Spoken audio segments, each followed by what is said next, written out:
Farmer Courtney here. So post number 5, we're talking about the universal teachings of the mathematical theology of the Nation of Islam. This passage here is something that just oriented me early on. So in this book, The True History of Master Fard Muhammad, Allah, God in Person, by Elijah Muhammad, Messenger of Allah. And this is a MEMS publication, which some people have corrected me about getting another copy, but I'll just read this. This race of people, the white race, was not made to be saved. Some of them will live, though for a long time, many centuries, those who have accepted Islam. There are many more of them that still await their turn to acknowledge Islam. They are coming into Islam now very fast because they know the day they are living in and the time. You couldn't blame them. If I were in their place, you'd wake up looking at me, and you would retire at night looking at me. I would never leave your house, because this is a race of people to be destroyed and not given another chance to deceive the people. There will be some that stick around maybe 1,000 years, but they can't go beyond 1,000 years. Even if they have believed, they can't go beyond 1,000 years. And this was not something that I had a reaction to when I read it. I thought, okay, this is great news. Like, we have a foundational word of authority that's offering a remedy to very pressing issues on all sides, right? Because we have just so many things to address right now in this time. And I felt like it was good news. And then the people around me, I would observe, they had a very violent reaction to if I had left books by the Honorable Elijah Muhammad around in the kitchen, if I was up late at night and, like, say, my family members or whatever came across them in the kitchen in the morning or something, it would be very violent reaction of offense, like, I can't believe you're reading that. And I thought, I can read whatever I choose to read. I don't have to be,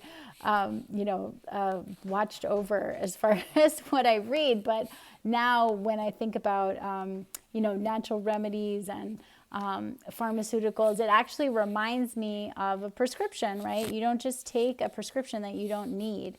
And so for many Caucasians just picking up the books of the Most Honorable Elijah Muhammad, you might have a reaction because that language in that prescription is not what you need for where you were at. Perhaps it was. I mean, for me, it hit. I was able to see the value in the prescription, even if I didn't need that exact compound at that time.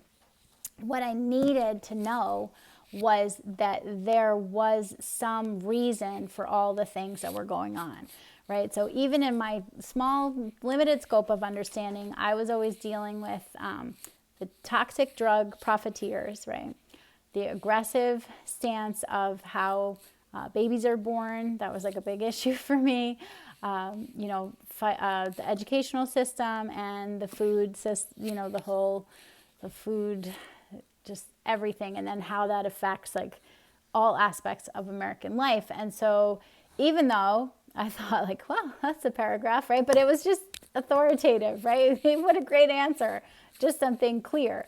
And Islam was the theology I never knew I was looking for, right? I actually hadn't ever really heard of it, aside from, seeing Muslims portrayed as terrorists in the movies and things that I would watch. And I didn't really know anything about Islam.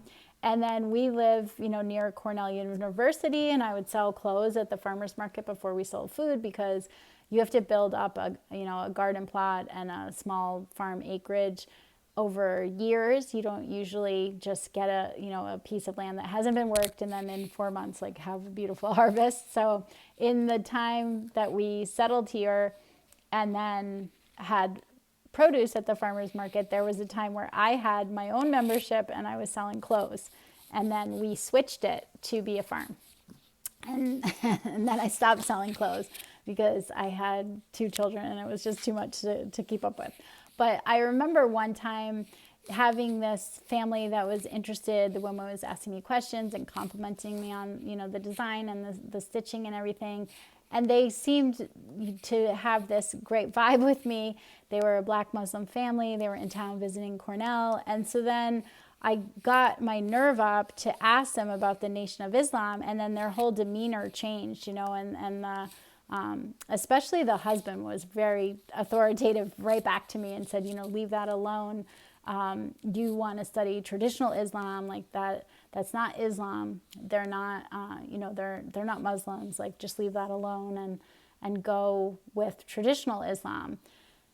And I was thinking, like, but I don't even think about Islam outside of what I've learned from the Nation of Islam. Like, I don't have an orientation towards that. Like, so if that's what everybody's reaction is when I bring up who introduced me to Islam, I don't really feel like I'm going to be gaining anything, because I won't be able to be myself. Like, it's just, I didn't know what to say.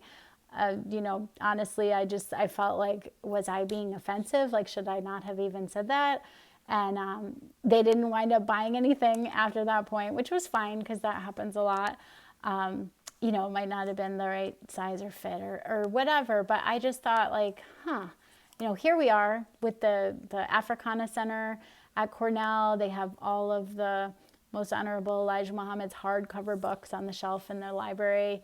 I used to go up there very randomly and seldomly, but at that time I didn't own the book The Fall of America, so I would go up there to read parts of it and passage of it. I did own many of the other books, but that was the one that I just thought, oh, that was, I had made a mistake of not getting that book also, and so I figured I would go up there and read it, because not being a student, I was allowed to enter the building and be on campus and stuff. I just couldn't check out any books.